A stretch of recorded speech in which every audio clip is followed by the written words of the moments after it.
You want to hear a secret? Come here. Come here. All right, I'll meet you halfway. Come on. Come on. Come on.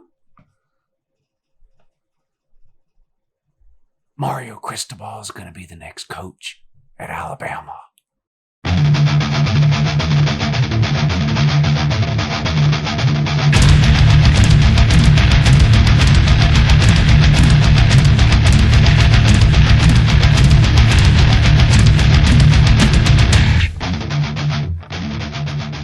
Hey, good morning. It's Uncle Lou here. Yeah, that's right. It's me, Uncle Lou, and I'm live for you on LouTube today. Thanks for watching. I really appreciate it. Also, in addition to that as well, subscribe to this channel if you're not already. I post college football videos almost every single day of the year. Some of them are watchable, some of them aren't. That distinction is left up to you, the viewer. Don't forget about my second channel. There's a link in the description of this video. That's where all the live shows are. I do 4 live shows a week in the morning at 8 a.m., Monday, Tuesday, Thursday, and Friday. And then Tuesday and Thursday nights at 10 p.m., I do a college football call-in show. Make sure you check those out. Second channel, link in the description. All right, the Oregon Ducks are up today in my long list of 2020 college football team previews and game-by-game predictions. Oregon Ducks out of the Pac-12.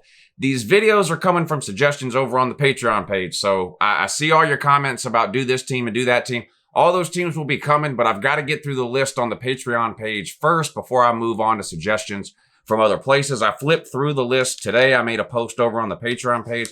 It looks like there's about maybe 10 to 15 teams left to do on the Patreon page. Then I'll get on to the other teams. If you want to join the Patreon page, just click the link down below that says support the channel. It'll take you over there. I would appreciate it. But let's get on with today's preview of the Oregon Ducks. Of course, head coach Mario Cristobal. And I made a little joke at the beginning.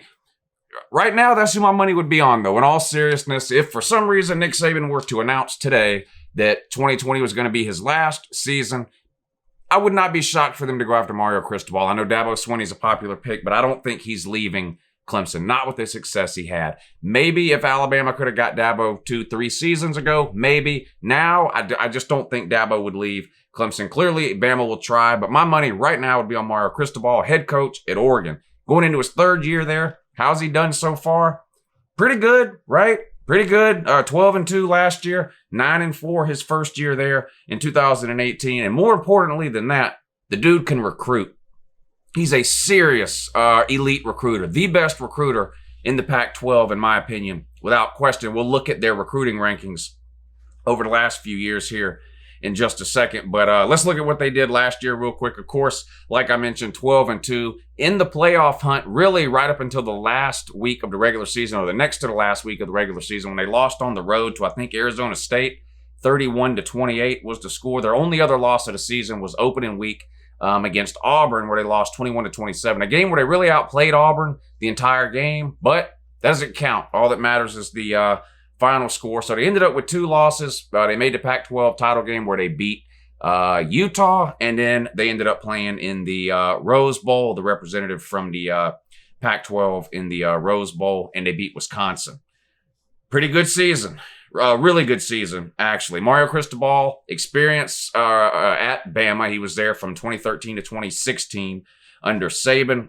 He was some kind of offensive assistant head coach, that kind of thing. Of course, now he's the guy at Oregon. And the recruiting is really what is starting to set Oregon apart, in my opinion, from the rest of the teams in the Pac-12. Clearly, Oregon has been one of the most consistently good teams in the Pac-12 for a long, long time. But where you look at what Mario Cristobal is doing on the recruiting trail and the gap that he's creating between Oregon and everyone else, it's ridiculous. It's close to what Clemson is doing in the ACC.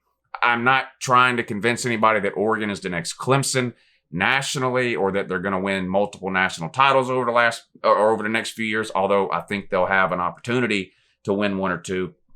But when you look at the distance being created talent-wise between Oregon and the rest of the Pac-12, the only other thing I see similar to that is the gap that Clemson has on the rest of the teams in the ACC. But let's take a look at their recruiting, and you'll sort of see what I mean. Now, keep in mind, Mario Cristobal has been there 2 seasons. This will be his 3rd. You look at the recruiting class that just wrapped up, 12th in the nation. The 2020 class, 12th in the nation, number 1 in the Pac-12. You go back to his first year, 2019, 7th in the nation. first in the Pac-12. And even before he got there, Oregon was doing a pretty good job of recruiting. In 2018, they were 13th in the nation. That was good for second in the Pac-12. And the year before, 2017, 19th in the nation, which was good for third in the Pac-12. So I like to look at the last 4 years recruiting classes because generally speaking, that's what makes up a team's current roster. Yeah, there are fifth-year seniors and in some cases even six-year seniors that were recruited in classes previous to these. There are injuries. There are players to transfer in. There's players to transfer out.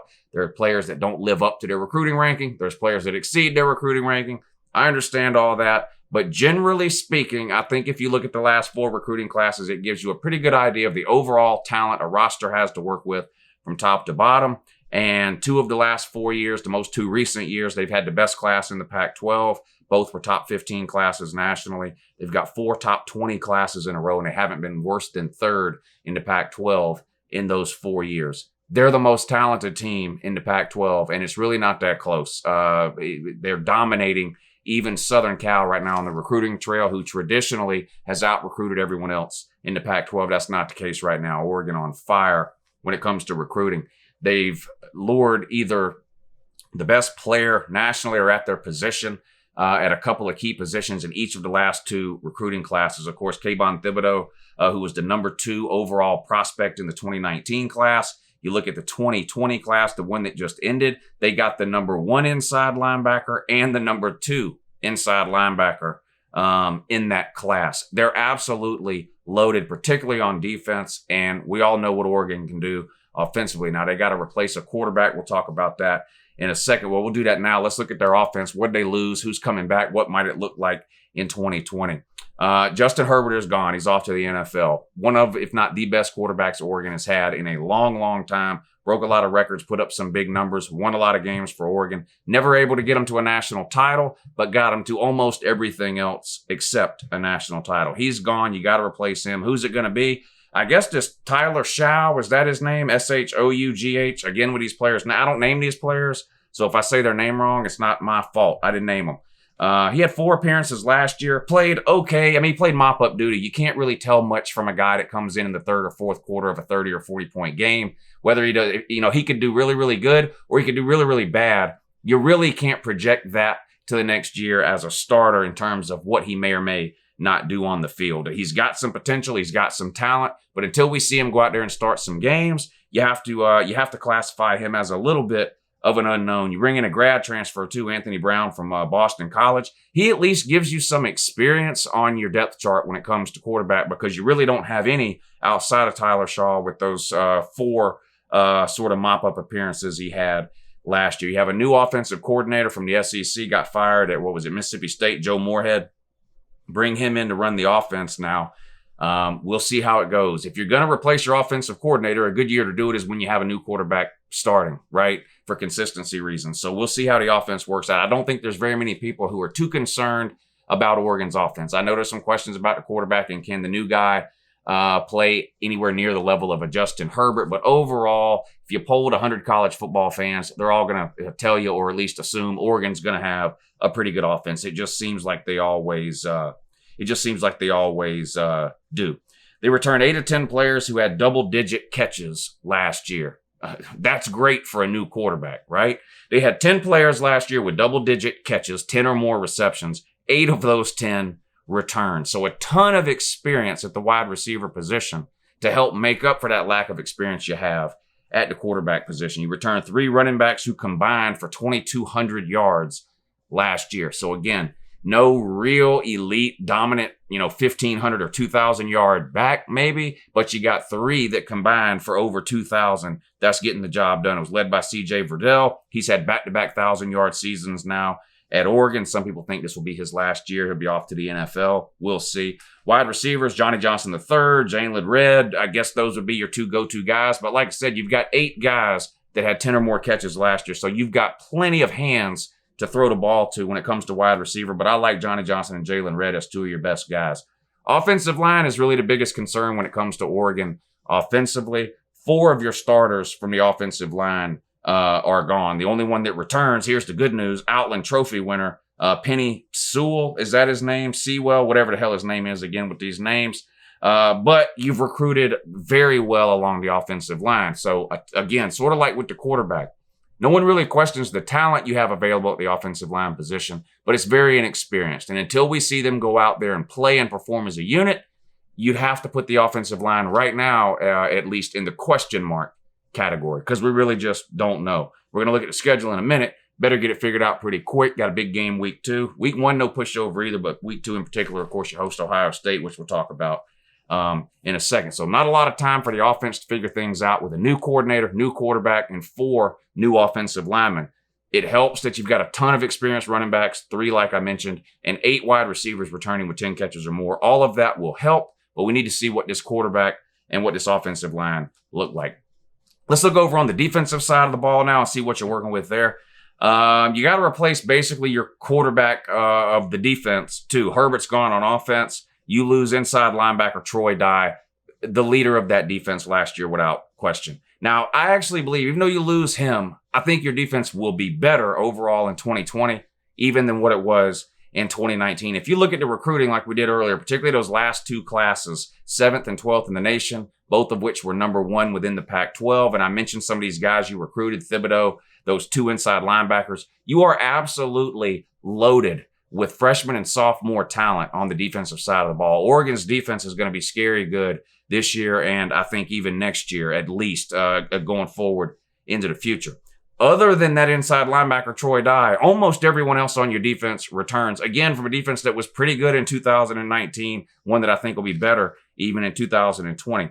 The 3 best players, if you're an Oregon fan, you watched the Rose Bowl, I'm sure. The 3 best players defensively in that game, if you watched it for Oregon, were players that did not even start the majority of the year in 2019. They were young guys who started the year as backups. They got playing time. They worked their way into a starting role a couple of different points during the season, but not really considered starters because you had some players sit the bowl game out, and a lot of teams do this. They play younger players in the bowl game. They were your 3 best players, and they're going to be sophomores this coming year. It's just absolutely unbelievable when you look at what Oregon is doing defensively. Those 2 inside linebackers, Justin Flo, and I think it's Noah Sewell. Oh, anyway, probably get his first name wrong, but Flo and Sewell, those 2 guys at inside linebacker, you've got the inside linebacker position locked up for the next 3 seasons. I don't think anybody would be surprised to see both those guys starting on the inside for you this year. They're absolute beasts. A junior, Slade Mautasia, led the team in quarterback hurries and passes broken up last year. You get him back. You're loaded in the secondary with young talent and lots of experience. You got 2 senior cornerbacks and returning starters at safety. So again, the inside linebacker, gone. But look at what you recruited last year, the number 2 inside linebacking prospects in America. So yeah, sucks to lose Troy Dye. You probably have more talent than you did with Troy Dye. Now, experience. Nothing can replace experience except experience. So we're going to have to see these 2 freshmen get out there and do it. But Oregon's defense is absolutely the real deal, not just in 2020, but looking forward. Their recruiting has been insane. All right, let's take a look at the schedule and see what they can do this year, 2020. All right, you start the season out with 3 non-con home games in a row. North Dakota State is up first week 1. Now, North Dakota State is an elite team on the FCS level. They've got no business competing with the big boys in the FBS. It's not a knock on North Dakota State. I like North Dakota State. They're fun to watch. The Bison, is that what they are? It seems like they win the FCS championship almost every single year. I think they've won it 6 or 7 times maybe in the last 10 or 12 years. They've got no business competing with the big boys of the FBS, and that's what you are, Oregon. People are going to point to their record against the Power 5 over the last few years. And yes, salute to North Dakota State. They have beat multiple Power 5 teams over the last 7 or 8, 9 years. Most of those wins have been against bad, unranked teams with losing records, and they've been by 3 or 4 points, most of them. Their best win was against like an 8-win, I think, Iowa team that really wasn't all that good that year, okay? So the point is, again, and I hate that I'm even in a position where it seems like I'm having to dog on North Dakota State, and I'm not. But I have been getting comments and calls the entire offseason about how Oregon better watch out for North Dakota State. North Dakota State's a great team. All they do is beat Power 5 teams. Go back and look at the Power 5 teams that North Dakota State has played over the last 7 or 8 years and tell me which one of those teams matches up with an Oregon of 2020. The answer is none. Oregon should win this game easily. Easily. I'm talking 3 touchdowns minimum. You should win this. I expect you to win this game and win it without any problem at all. Again, it's no disrespect to North Dakota State. For all I know, they may win another FCS title this year, and if they do, salute. You deserve it. You're not competing with Oregon in my mind. Oregon gets the win week 1, and I don't think it'll be close. Listening to North Dakota State, this is the new App State. App State beat Michigan back in 2007. They didn't beat anybody else after that. They lost like 10 straight to the Power 5 after that. But every single offseason, whenever a team was playing a Power 5 team was playing App State, you hear the same thing in the comment. Don't sleep on App State. Remember when they beat Michigan? Yeah, that was 10 years ago or 12 years ago, or 14 or whatever it was. North Dakota State's got no business competing. I hate to get off on this, but the amount of comments I'm seeing that, North Dakota State could win that game. No, they couldn't. And if they do, if North Dakota State somehow beats Oregon week 1, Oregon can forget about any hopes, plans, or dreams that you had for the 2020 season. Because if you can't beat North Dakota State, you're not a top 10, top 15, and probably even top 20 team. I don't think that'll happen. I think you roll. Now, week 2 is the game that everybody's waiting on. You host Ohio State. Ohio State is one of, if not the most talented teams in America. They could go 12-0 in the regular season. They could go 13-0 and win the Big Ten. Hell, they could win the national title at 15-0. They are talented at every single level on both sides of the ball. Heisman Trophy candidate in Justin Fields, NFL wide receivers, running backs out to Yin Yang, NFL stars at all 3 levels on defense. They're just unbelievable. I think this will be a good game. I think Oregon is capable of beating an Ohio State. It's a huge benefit, normally, that you get them at home. Now, we don't know what's going to happen with this coronavirus thing. None of us have any idea. We all want a normal, regular college football season where the teams play all 12 games with a full stadium. We all want that. When I make these preview and prediction videos, I'm operating under that assumption. Not because I think that's what's going to happen, because I don't. There's no way for me to make these videos if I try to account for every possible hypothetical situation that could arise. This game could get canceled. Yes. This game could be played with 50% capacity in terms of fans. Yes. This game could be played with no fans. Yes. Half Oregon's team could catch coronavirus against North Dakota State. Yes. All those things are possible. I've got to make these videos, like I said, and operate under the assumption that everything is just going to be normal. I still don't think you can beat Ohio State at home. Even if you're 100% healthy, no coronavirus issues, even if they let all the fans into the stadium, even if it's a night game and a packed house and you beat North Dakota State by 3 or 4 touchdowns and you look unbelievable, I don't think you're beating Ohio State. I just don't. That's not a knock on Oregon, because Ohio State is by far the best team on your schedule, and I think you have a chance to beat them. I just am not predicting it. I'm predicting an Ohio State win. I've got to come down on one side or the other. I'm very high on Oregon in 2020 and in going forward into the future, especially when you look at what the rest of the Pac-12 is doing. I just don't think they're ready for an Ohio State week 2. We don't know about the quarterback or the offensive line situation. Let me give you an example here. Maybe this will help you not to be so mad at me. Georgia plays, I'm a Georgia fan. They play at Alabama week 3 this year. Guess what Georgia's doing? They're breaking in a new quarterback. They got a new offensive coordinator, and they've got offensive line question marks. Ton of talent, but they lost 4 starters from last year. Does any of this sound familiar, Oregon man?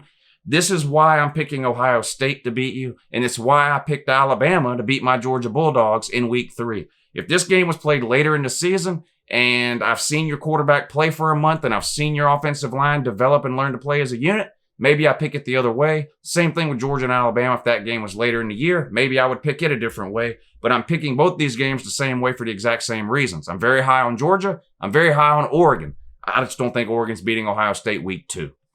You're 1-1. Week 3, you host Hawaii. That's a win. No point spending a whole lot of time talking about that. Hawaii has surprised some people the last couple of years with a sort of a reinvention of their offense. But again, you are so much more talented than a Hawaii. There's really no way this game should be close. You're 2-1. You got to go on the road and play Colorado. Well, that's a win. Colorado's got a new coaching staff. They weren't that good to start with, right? I hate to knock I'm not knocking Colorado. You have to play them there. I don't see any way you lose that game. You're sitting at 4-0. Now, here comes a rivalry game. Week 5, Washington. I like where this falls on your schedule, too, by the way. You got the huge game at Ohio State. Focus on that. Then you get Hawaii and at Colorado, 2 teams you should beat relatively easily. Then you got this rivalry game, and you have it at home. They've got some similar issues to you in terms of quarterback questions. They've got new head coach there too. I think you beat your rival Washington this year. I think you're more talented than them. I like your coaching staff. I like your talent overall, top to bottom, even though both teams, Washington and Oregon, have questions at the quarterback position. I've got a lot more question marks about Washington in general than I do Oregon. I think you get a big win over your rival. You're sitting at 4-1. That takes you into your bye week. You come out of that, you go on the road and play Cal. Cal upset a few teams last year. Could happen again this year. I don't think this is a game that you can sleepwalk through. I don't think this is a game that anybody really should just pencil in as an automatic win. I don't think Cal is nearly as talented as you. They're a middle of the road at best Pac-12 team when it comes to talent. But like I said, they did beat a few pretty good teams last year. Don't let it be you in 2020. I don't think it will, coming off of a bye week. You get rested up here, get some players back from injury maybe. A quarterback and offensive line gets another week of practice. I think you get a win on the road at Cal. Then you host Stanford. Stanford's a team that has to be better in 2020 than they were in 2019, right? They really can't get much worse. It was one of David Shaw's worst years out there at Stanford. They tried something new offensively. It just didn't work at all. I'm a David Shaw fan. I like him. I hope he sort of goes back to the style of football that was winning him 10 games a year. Seemed like every year. I missed seeing that last year. Maybe they get there this year. I don't know, but they're not beating an Oregon team. I've got you on a roll here with another win. Then you got to go on the road and play at Arizona. Now, I don't know what this is with Oregon losing on the road in the state of Arizona. You lost at Arizona State last year. You just go back and look over the years, the last 10 years, some really good Oregon teams have gone into the state of Arizona and lost to some not very good Arizona teams, whether it be Arizona or Arizona State. So, some people like to look for a trap game on a schedule. I think this is a trap game for obvious reasons. You struggle in the state of Arizona, and you've got Southern Cal coming up the next week, which is probably the second most talented team in the Pac-12. I don't think Mario Cristobal is going to allow you to get caught sleeping here. He did lose on the road at Arizona State last year. I don't think he trips up twice. I think you get a win on the road at Arizona. Then there's a big game against Southern Cal. Could be the first of two matchups you have against Southern Cal this year. I think you win. It's at home, and I'm high on Southern Cal this year. I think they could potentially get to 10 wins. I think they could potentially win the Pac-12 South and, like I mentioned, face maybe you in the Pac-12 title game. I don't think they're beating you at your place in the middle of the regular season, though. I've got you with a win over Southern Cal. Last three games of the year, your first one's at home, and you got back-to-back road games to close the season out. Revenge against Arizona State at home. You get the win. Now, I'm high on Arizona. I like Arizona State this year. I do. I think they're another team that could win the Pac-12 South.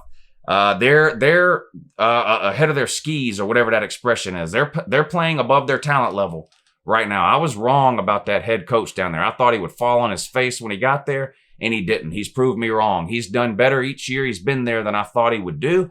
I think that trend will continue in 2020. I think they're a legitimate contender to win the Pac-12 South, them, Southern Cal, and Utah. But you get them at home. It's on a Friday night, and that's important because road teams struggle on weekday games. It's a well-documented fact within college football. Just go back and look at it over the last few years. In fact, you've been the victim of some Friday night games where you had to travel over the last couple of years. So I don't have to explain that to you, Oregon man. But I do need to explain it to Arizona State, and that's why they're going to lose, and Oregon is going to win at home. You get revenge over the Sun Devils. Last two games of the year are road games. Always tricky to play back-to-back road games in conference, even if it's two pretty bad teams like I think Washington State and Oregon State will be. Washington State's been an okay team the last few years, but of course that was with head coach Mike Leach. He's gone now, moved on down to the SEC. He's at, Ole Miss, right? No, he's at Mississippi State. So at Washington State, I think you win that game. And then at Oregon State, I think you win that game too. They call that the border war still. Is that the name of that? Or the Civil War, whatever they call that, some sort of war. You might not be allowed to call it that anymore. I don't know. It's every time I upload something, they've outlawed something different. So whatever that game is called doesn't really matter. I call it a win for Oregon. You close out the season with back-to-back wins on the road against Washington State and Arizona State. You finish the season 11-1. Your only loss to probably a top 5 Ohio State team. So if this happens, 11-1, I know you don't want to lose to Ohio State, but if the season goes this way and you're sitting there at 11-1, you'll be playing in the Pac-12 title game for a probable trip to the playoffs, in my opinion. I think if you were to win the Pac-12 at 12-1 and your only loss was a close loss to Ohio State, I think the Pac-12 could potentially get back into the college football playoffs in 2020 for the first time in a while. All right, there it is, the preview for the Oregon Ducks 2020 college football season and a game-by-game prediction for you. Be sure and let me know down in the comments section where I'm wrong. I'm curious to know, forget Oregon fans, I know you guys think you're beating Ohio State.